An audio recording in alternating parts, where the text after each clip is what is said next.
보스턴에서 유학을 하고 있는 한국 학생이 있었습니다. 이 학생이 이제 공부를 마치고 이제 뉴욕으로 내려가면서 비행기를 탔는데 그 옆에 미국인 남자 하나가 이렇게 앉아서 있었어요. 근데 그 미국인 남자가 이 한국 학생을 향해서 묻습니다.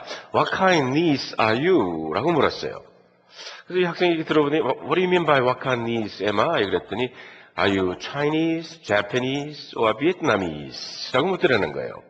그래서 이 한국 청년이 자기는 정말 잘생긴 한국 남한데 자기 보러 뭐 중국 사람이냐, 일본 사람이냐, 베트남 사람이냐 이렇게 물어가지고 좀 마음이 그래서 대답은 안 하고 그 백인 남자한테 다시 질문을 했답니다. What kind keys are you? 그랬더니 이 백인 남자가 What do you mean by what kind keys am I? 그랬더니 이 한국 학생이 Are you Yankees or donkeys or monkeys? 네, 여러분 우리가 내 옆에 앉아있는 이웃이 누구인지를 알기 위해서 사실은 먼저 내 자신이 누구인가 하는 것도 우리가 더 먼저 알아야 됩니다. 나는 누구입니까? 또 우리는 누구입니까? 이 세상에 많고 많은 사람들 가운데 우리가 누구길래 하나님 백성 삼아주시고 또한 이렇게 믿음의 공동체인 교회로 세움을 받았느냐는 겁니다. 오늘 여러분과 저는 함께 하나님의 교회로 세움 받은 줄로 믿으시기를 바랍니다. 왜냐하면 우리는 십자가의 은총으로 구원받은 예수님의 제자들이기 때문입니다. 이 제자는 특별히 세움을 받은 사람들입니다. 70억 세계 인구 가운데 하나님께서는 여러분과 저를 택하셔서 제자로 부르셨습니다. 사도 바울은 제자라고 하는 것은 하나님 교회의 일꾼이다. 골로새서 1장 25절에 그렇게 말씀하셨어요. 교회 일꾼으로 부르신 것은 하나님의 말씀을 이루려 함이다. 이렇게 말씀하고 있습니다. 다시 말하면 70억 인구를 구원하기 위해서 사람 낚는 업으로 우리를 부르셨고 그것이 바로 성도라는 겁니다. 그렇다면 우리가 누구길래 하나님께서 택하셔서 구원받게 하시고 하나님 교회의 일꾼으로 세우셨습니까? 그리고 또한 어떤 하나님 나라의 일을 우리들에게 맡기셨습니까? 첫째로 오늘 본문에 보면 우리는 주님이 원하시는 사람들이기 때문에 선택받았다는 겁니다. 오늘 봉독한 마가복음 3장 13절에 보면 예수님이 12제자를 선택하실 때 자격 요건은 분명하고도 간단하게 적고 있습니다. 13절에 보니까 또 산에 오르사 자기의 원하는 자들을 부르시니 나온지라 했습니다. 여기 또 산에 올라라는 말을 보면은 반복적으로 예수님께서 자주 산에 오르신 것을 우리가 알 수가 있습니다. 복음서에 보면 예수님께서는 자주 산에 올라가셨던 것을 알 수가 있어요. 기도하러 올라가시고 묵상하러 올라가시고 어떤 때는 또 쉬기 위해서도 올라가셨습니다. 예수님께서 제자들을 선택하실 때도 먼저 산에 올라가셔서 기도하셨다는 겁니다. 그것은 신중을 기하기 위해서 기도하신 겁니다. 누가복음 6장 12절 이하에서도 예수님께서 제자들을 택하실 때 산에 올라가 밤이 깊도록 기도하셨다고 기록되고 있습니다. 산에 오르셔서 기도하신 후에 제자들을 택하셨는데 어떤 자격을 갖춘 사람들을 제자로 부르셨습니까? 여기 보면 자기의 원하시는 자들이라고 분명하게 적고 있습니다. 예수님이 원하시는 사람들이 곧 제자로 택함을 받았다는 겁니다. 여기서 우리 성도로서의 존재론적인 정체성을 우리는 발견할 수가 있습니다. 여러분, 우리는 누굽니까? 예수님이 원하는 사람들입니다. 예수님이 원하시기 때문에 우리가 구원받은 겁니다. 예수님이 원하셔서 주님의 제자로 선택받은 줄로 믿습니다. 내가 누군가에 의해서 선택되었다는 것, 다른 사람이 나를 원했다고 생각할 때 우리는 참 왠지 모르게 기쁩니다. 저는 목회를 하면서 추천서를 써달라는 부탁을 많이 받습니다. 그 추천서를 쓸 때는 개인적인 장점, 또 어떤 때는 약점을 자세히 적어야 하기도 합니다. 제가 목사 안수위원회에 있을 때 보면은 가장 좋은 추천서는 이 사람은 앞으로 나의 목사가 되었으면 좋겠습니다. 여러분, 그것만큼 좋은 추천서가 어디 있겠어요? 직장에서 돌아온 남편이 지쳐서 일찍 소파에 누워 잠이 들었습니다. 그 모습을 지켜보는 아내는 가슴으로 이렇게 말합니다. 이 세상에 수십억의 많은 여자들 가운데 나 같은 여자를 택하여 아내로 삼은 남자가 여기 잠들어 있구나. 그렇게 생각하면 남편을 볼 때 고마운 마음과 함께 기쁘고 감사합니다.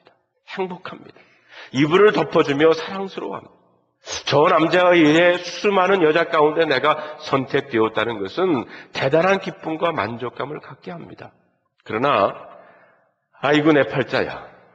세상에 허구 많은 남자들 중에 왜 내게 이런 남자가 걸렸나 하면 짜증스럽고 기분이 나쁩니다. 불행하고요. 기쁨이 없어요. 재수없게만 생각이 된다는 겁니다. 반대로 남편이 아내를 향해서도 마찬가지입니다. 이렇듯 누군가에 의해서 선택되어졌다는 것은 나를 기쁘게 한다는 겁니다. 제가 국민학교 다닐 때 운동을 참 못했어요. 그때 우리 반에 등치도 크고 그 다음에 운동을 잘하는 유만종이라고 하는 친구가 하나 있었습니다. 근데 그 아이가 이제 편을 갈라 운동 시합을 하면 다들 이 만종이 편에 뽑히면 그렇게 기분이 좋을 수가 없었어요. 성도 여러분, 사람에게 특별히 선택되어서 그렇게 기쁠 수가 없는데 하물며 하나님께서 나를 선택하셨다는 것은 얼마나 큰 영광인지 모릅니다. 내가 주님을 원하는 것이 아니라 주님이 나를 원하셨으니 얼마나 큰 축복이요 은혜입니까? 찰스 웨슬리 목사님은 가끔 이상한 환상 가운데서 하나님을 만나곤 했다고 그래요. 공의로우신 하나님 앞에 서 있는 자신의 모습을 봅니다. 심판대 앞에 서 있는 추하고 더러운 자신의 죄된 모습을 보면 두려움과 떨림이 한꺼번에 밀려오더랍니다.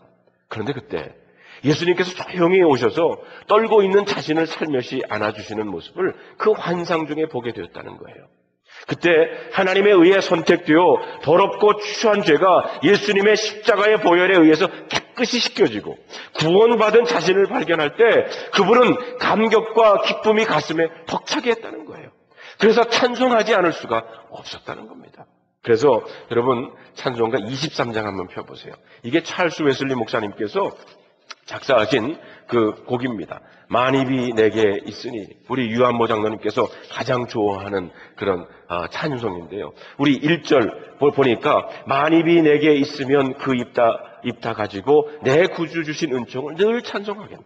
4절에 보면 내 죄의 권세 깨뜨려 그 결박 푸시고 이 추한 마음을 피로써 곧 정케하셨네. 우리 1절과 한번 4절 우리 다 같이 우리 유한모 장로님과 함께 불러보겠습니다. 만입이 내게 있으면 그 입 다 가지고 내 구주 주신 은총을 늘 찬송하겠네. 내 죄의 권세 깨뜨려 그 결박 부시고 이 추한 마음을 피로써 곧 정케 하셨네. 찰스 웨슬리 목사님의 그 감격과 감동에서 지어진 찬송입니다. 여러분, 이런 기쁨은요, 범브란트 목사님에게도 있었어요. 이분은 독일 나치 치하에서 13년이나 감옥에 갇혀 있었는데 그는 그때 이렇게 기도를 했답니다. 오 주님, 하나님이 나에게 응답하지 않으셔도 나는 하나님을 사랑할 수밖에 없습니다. 나 같은 죄인을 원하셨다는 것 자체만으로도 나는 주님을 사랑할 수밖에 없다고 하는 그런 고백입니다. 그렇기 때문에 우리 가슴 속에 항상 담고 있어야 할 다짐이 있어요. 그것은 영어로 before doing something, be somebody. 내가 무엇을 하기 전에 하나님이 원하는 사람이 되라라는 겁니다. 사랑하는 성도 여러분, 여러분은 하나님이 원하시는 사람들입니다. 그래서 하나님이 우리를 부르셔서 주님의 제자로 삼으셨습니다. 하나님의 자녀로 삼으신 줄로 믿습니다. 이 구원을 이루어가는 드림교회 교인들로 세워준 줄로 믿습니다. 이 자기 확신이 여러분들의 있기를 주님의 이름으로 축원합니다. 둘째로 주님이 원하는 사람들을 부르셔서 무엇을 하시려고 하셨습니까? 14절에 보니까 이에 12를 세우셨으니 이는 자기와 함께 있게 하셨다라고 했습니다. 그렇습니다. 주님과 함께 있게 하려고 부르셨다는 겁니다. 왜 주님이 우리를 부르셨습니까? 주님과 함께 있게 하려고 택하신 겁니다. 어떻게 하는 것이 주님과 함께 있는 겁니까? 하나님 앞에 나와 이렇게 예배하고 기도하며 찬송하는 것이 하나님과 함께 하는 겁니다. 그리고 하나님의 말씀 속에서 하나님의 뜻을 발견하는 겁니다.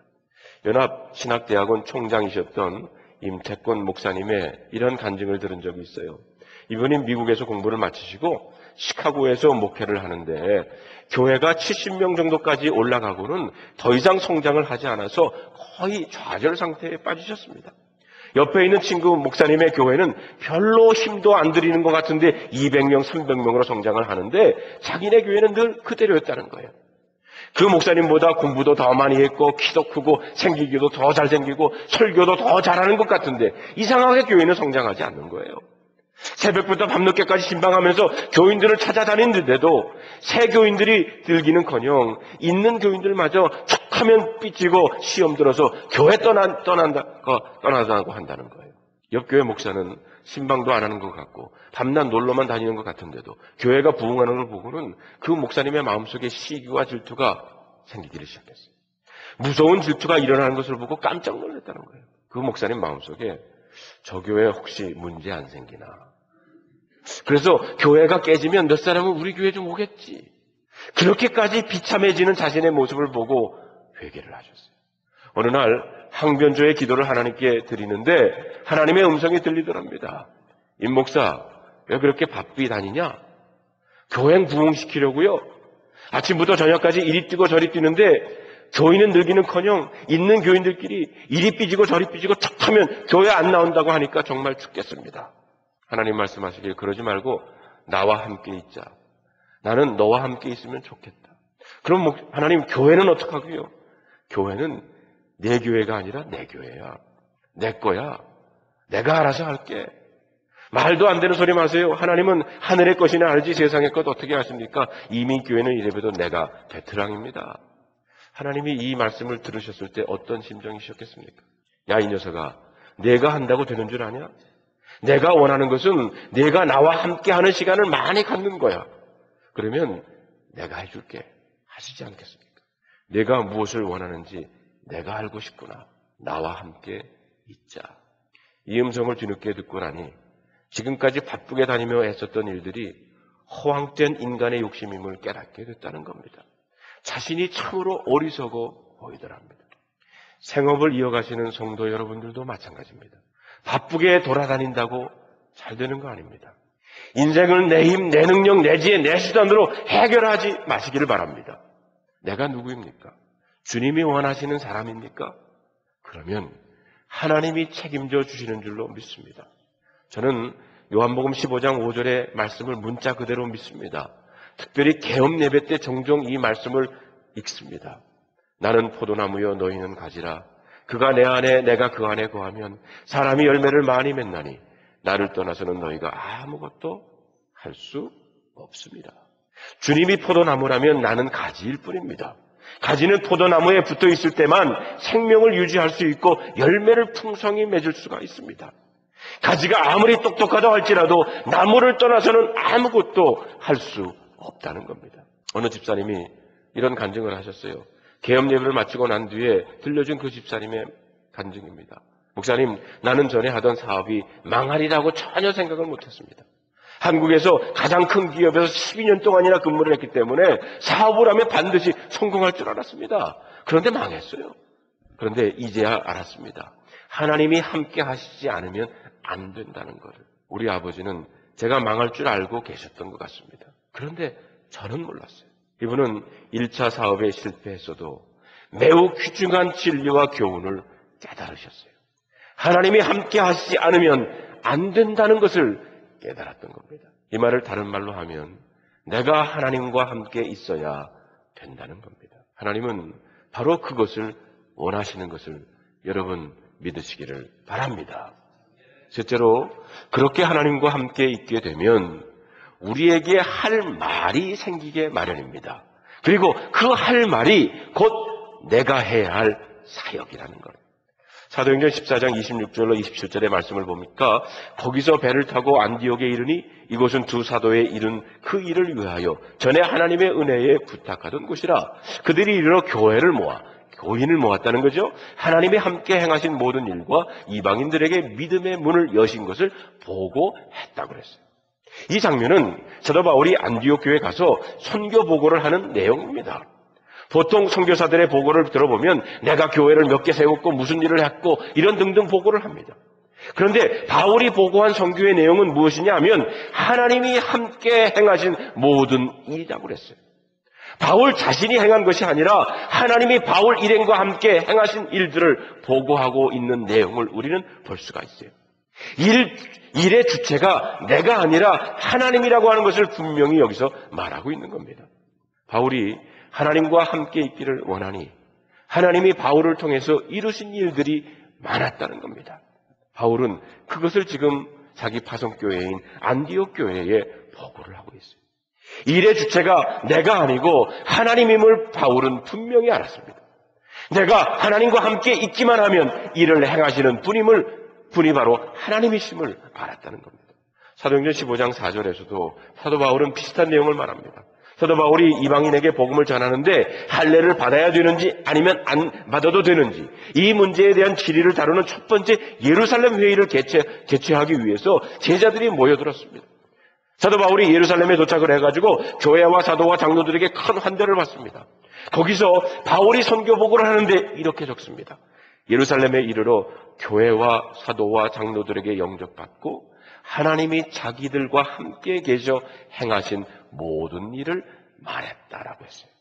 하나님이 함께 계시면서 행하신 일을 보고했다는 겁니다. 오늘 본문에 보면 예수님께서 제자들을 택하시고 보내사 전도하게 하고 귀신을 내쫓는 능력도 가지게 하셨다고 했어요. 12 제자를 택하셔서 먼저 주님과 함께 있게 하셨고요. 그 다음에 귀신을 내쫓는 권세도 주시고 전도도 하게 하시고 병 고치게 하시는 기적도 일으키게 하셨습니다. 여기에서 얻는 교훈은 뭡니까? 우리가 아무리 바삐 다녀도 세상 일이 우리 뜻대로 되는 것이 아니라는 사실입니다. 하나님의 뜻대로 되는 겁니다. 왜냐하면 하나님이 역사의 주체이시기 때문입니다. 나는 하나님의 도구로 쓰임받을 뿐입니다. 그러니 우리가 해야 할 일이 뭡니까? 하나님과 함께하는 시간을 많이 가지면 하나님의 뜻을 찾는 겁니다. 내 비전, 내 꿈을 이루려고 발부둥 치는 것이 아니라 하나님의 비전, 하나님의 꿈을 이루려고 할 때 하나님은 우리를 풍성한 길로 인도하실 줄로 믿습니다. 만일 그렇지 아니하면 내 뜻대로 내 목적과 내 꿈, 내 비전을 이루기 위해서 바쁘게 다니면 하나님께서 우리를 깨닫게 하고 훈련시키는 방법이 있습니다. 어느 목사님의 신앙 간증을 들으니까 이분이 전라도에서 작은 도시에서 교회에서 꽤 제법 성공적인 목회를 하시고 있을 때 큰 도시에 있는 교회에서 청빙이 왔대요. 한국의 제2의 큰 도시인 부산, 그것도 아파트 지역에 있는 교회인데 가능성이 많은 교회였습니다. 그 교회 목사님이 문제가 생겨서 옮겨야 할 형편인데 바꾸었으면 좋겠다고 하는 요청입니다. 이때다.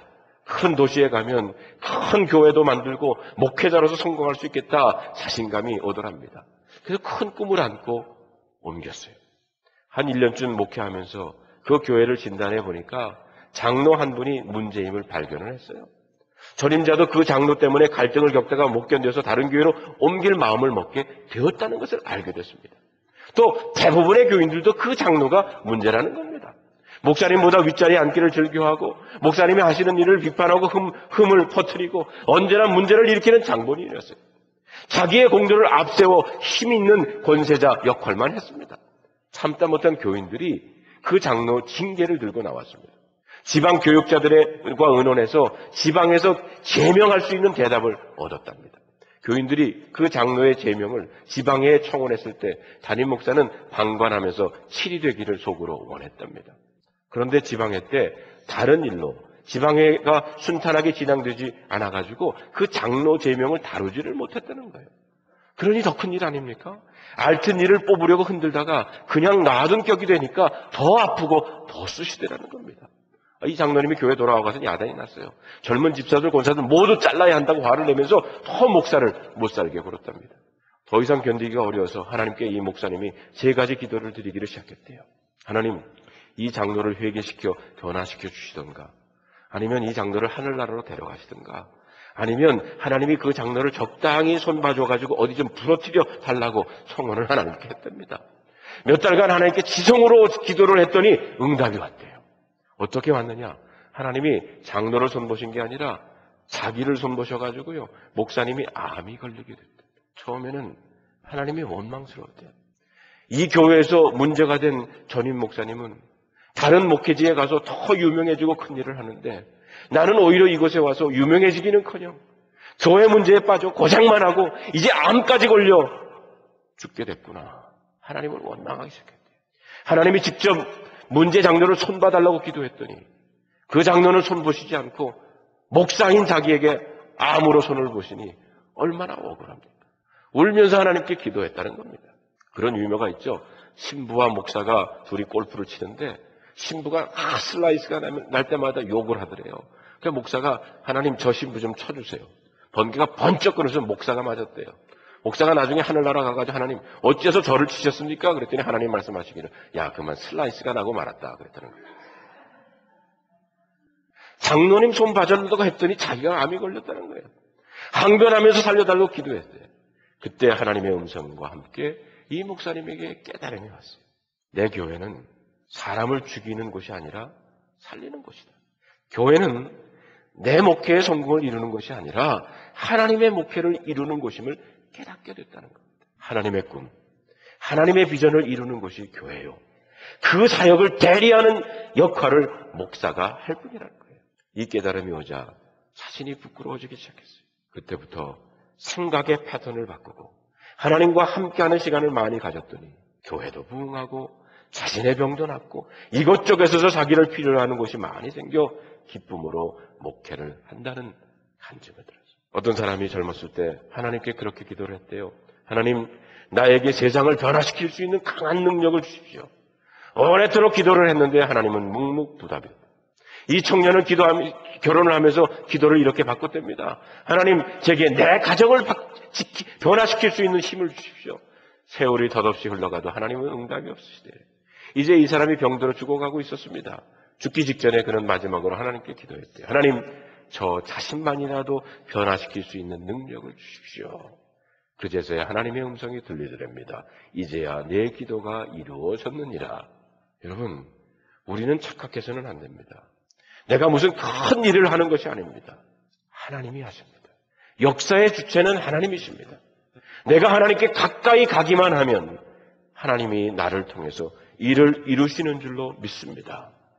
우리는 하나님이 원하시는 사람들이기 때문에 이렇게 교회로 우리를 부르셨습니다. 주님은 원하시는 사람을 부르셔서 먼저 주님과 함께 거하시기를 원하십니다. 그리고 우리들에게 할 말이 생기면 그것이 우리가 해야 할 사명이라는 거예요. 사도행전 1장 8절에 보면 우리가 성령께서 오시면 권능을 받고 예루살렘과 온 유다와 사마리아 땅 끝까지 이르러 내 증인이 복음을 전하는 증인이 되리라. 이런 사명을 우리에게 주신 겁니다. 작년 11월에 우리 캄보디아 단기 선교를 다녀왔죠. 그리고 그때 선교 보고를 들으면서 그 머스터 시드 학교 그 기공 예배를 드리고 와서 보고를 했어요. 이제 건축이 다 마무리가 되어서 다음 주일날 그 머스터 시드의 룬 소피 목사님이 오십니다. 오셔가지고 직접 와셔서 보고를 하시게 될 거예요. 그러면서 제가 그때 캄보디아 대학 하나를 방문했는데 그곳에 기숙사가 필요하다는 것을 여러분에게 말씀을 드렸어요. 그리고 하나님께서 주신 이 비전을 말씀을 드렸을 때 여러분들께서 동참의 뜻을 표시해 주셨고 이미 헌금을 하시는 분들도 계십니다. 이게 그 기숙사의 설계도입니다. 이렇게 2층으로 2개 동을 이렇게 만들어서 연결을 시키게 되고 한 방에 4명씩 들어가게 되면 한 70명 정도가 이 기숙사에서 기거를 하면서 공부를 할 수가 있습니다. 물론 여기는 부엌도 있고 컴퓨터방들도 있어요. 한 예산이 한 12만 1000불 정도 이제 들어가는데, 이미 또 다른 교회에서 헌금을 하셔가지고 한 6만 불 정도가 모금이 됐어요. 사실 여러분, 머스터시드 학교도 사실 우리 교회 몇 분이 헌금을 하셔서 그것이 처음에는 이루어질진 몰랐는데 이루어진 겁니다. 제가 바라기는 바로 이 기숙사도 하나님께서 분명히 여러분들을 통해서 이루어 주실 줄로 믿습니다. 이 사역은 우리 교회가 우리 연합감리교회 선교국 GBGM과 같이 연결돼 가지고 우리가 이루려고 하는 그런 사역입니다. 하나님께서 우리에게 꿈을 주시고 그 꿈을 또한 이룰 수 있는 힘도 능력도 주실 줄로 믿습니다. 왜냐하면 하나님께서 하시는 일이기 때문에. 여러분, 우리 한국감리교회에 많은 리더들 가운데 인하학사라고 하는 기숙사가 있었어요. 그 감리교 신학교 거기가 기숙사가 없어가지고 바깥하다가 누군가가 인하학사를 줘가지고 고등학생, 대학생들이 와가지고 거기서 묵으면서 공부를 했던, 이제 거기서 자랐던 그 사람들이 감리교회의 큰 리더들이 됐습니다. 저희가 바라기는 이 기숙사가 바로 우리 캄보디아에 있는 그 감리교회에 연결되어 있는 그 뒷땅에 이 기숙사를 저희가 지으려고 하는데, 거기에서 앞으로 캄보디아의 많은 리더들이 여기서 나오기를 저희들이 바랍니다. 그래서 여러분, 오늘 주보를 보시면 그 안에 헌금 봉투가 하나 있는데, 이제 그 캄보디아 기숙사가 그리고 6월 말에 가는 멕시코 단기 선교를 위해서 다음 주일날 우리가 헌금을 하려고 합니다. 여러분들 기도하시면서 이 귀한 하나님의 사역에 함께 동참해 주시기를 부탁을 드립니다.